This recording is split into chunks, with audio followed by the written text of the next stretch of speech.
السلام عليكم هندسة. السلام عليكم ورحمة الله وبركاته. ازيك يا كريم، اخبارك ايه؟ ازيك يا محمد؟ ازيكم يا شباب؟ يا رب كلكم تكونوا بخير دايما كده يا رب. بص يا هندسة، في حد بيقول دلوقتي أعرف إزاي إن أنا ماشي صح ولا تايه من حيث الكلية والمذاكرة؟ مشكلة النهاردة يا هندسة ازاي اتعامل مع اني تايه ومش عارف اذا كنت ماشي صح ولا لا. حلو. فكرة التوهان في الجامعة ده فكرة طبيعية. ليه؟ مش بقول لك كده والله شماعة عشان تعلق فيها اللي انت فيه، لا خالص. فكرة طبيعية لانك ايه اللي انت كنت فين قبل الجامعة؟ كنت في ثانوي. ثانوي دي يعني مدرسة. ثانوي واعدادي وابتدائي كل ده اطار مدرسي بحت. لما جيت في الجامعه في المدرسه عندك فصل ثابت ودور ثابت ومدرسين بيحركوك وعينيهم عليك وبيقولوا لك روح يمين وشمال وادخل الامتحانات واديك رقم جلوس ومش عارف اعمل لك إيه. هتلاقي كل حاجه حد بيعملها لك. تدخل الجامعه مفيش حد بيعبرك اصلا، انت مع نفسك. انت بيتقال لك روح المدرج الفلاني، بتروح الكورس بتاعك في المكان الفلاني، الماده بتاعتك في المكان الفلاني، المعيد في المكان الفلاني. طب لو ما رحتش مع السلامه ما تجيش. مش هتلاقي واحد واقف على دماغك يقول لك هات طابور الصباح تعالى الساعه كذا ما تجيش الساعه كذا. مش هتلاقي حد بيسال عليك لو انت ما جيتش. مش هتلاقي حد بيقول لك انت ذاكرت ولا ما ذاكرتش. هتلاقي المعامله كلها رسمي. يعني حضرتك حضرت بتاخد درجات الحضور، حضرتك ذاكرت دخلت الامتحان حليت هتاخد درجات الامتحان. هتلاقي كل حاجه بالدرجات. انما ده في ناس بتتخرج والدكاتره ما تعرفهاش اصلا. يعني في ناس بتقضي سنوات الدراسه في الجامعه ومحدش يعرفها، لا دكاتره ولا معيدين. فده اكبر دليل على فكره ايه الفكره اللي انا بحكي فيها دي، التوهان. طيب اعرف بقى اذا كنت ماشي صح ولا لا؟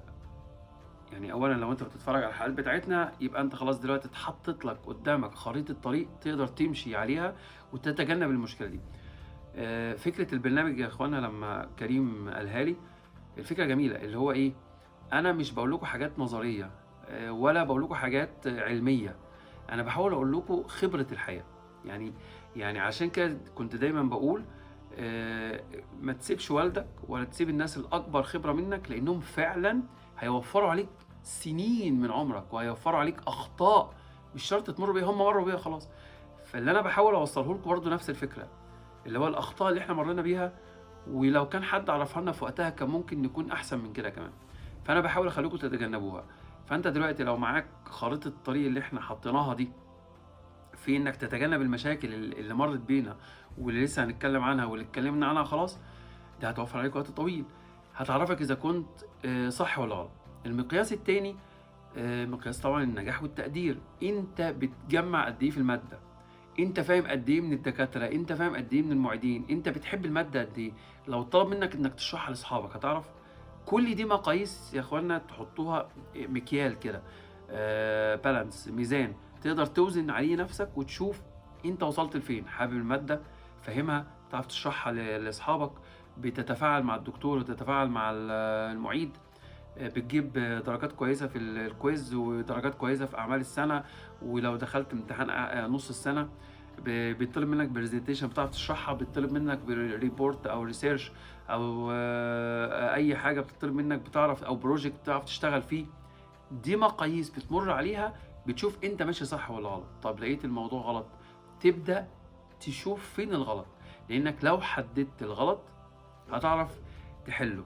لو فضلت مش عارف فين الغلط مش هتعرف تحل اي حاجه.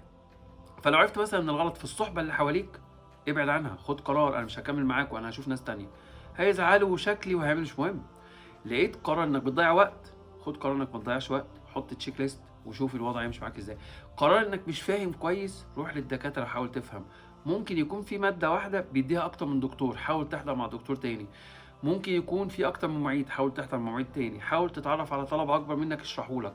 حاول تبص على ملخصات موجوده في المكتبه او ملخصات موجوده على الويب سايتس في بعض الجروبات اللي بيحطوها او على السوشيال ميديا او على اليوتيوب. يبقى حاول تشوف فين المشكله وفين العيب. عندك مشكله في الحاجه انك بتفتكر او الذاكره بتاعتك ضعيفه شويه، حاول تقويها بانك تعمل لها خريطه قدامك تسهل عليك الموضوع، خريطه ذهنيه. انك تعمل لها ملخصات، انك تعمل لها كتابه كتيره، انك تسجل ببقك الحاجه اللي انت فاهمها وترجع تسمعه تاني لنفسك. لو فهمت نقطة حاول تسجلها ريكورد وتخزنها عندك وترجع تسمعها لنفسك، وهكذا. شوف ايه المشكلة اللي عندك وحلها، وشوف آثار الكلام ده كله على النتيجة وعلى التقدير وعلى فهمك للحاجة وعلى شرحك للناس. يبقى انت كده هتقدر تصحح وتقدر تشوف انت فين. وما تنساش القاعدتين الأساسيين في البرنامج: استعن بالله، لأن هو ربنا سبحانه وتعالى اللي في ايده كل شيء ويقدر يخليك أحسن حاجة في الدنيا، ولست وحدك. مش انت بس اللي في الموضوع، كلنا واللي قبلك واللي بعدك واللي معاك في نفس الموضوع. بس طور من نفسك وما تسيبش نفسك لليأس ولا تسيب نفسك للفشل. توكل على الله وان شاء الله رب العالمين كل حاجه هتبقى تمام. واشوفكم مشكله جديده في فكره بكره. سلام عليكم.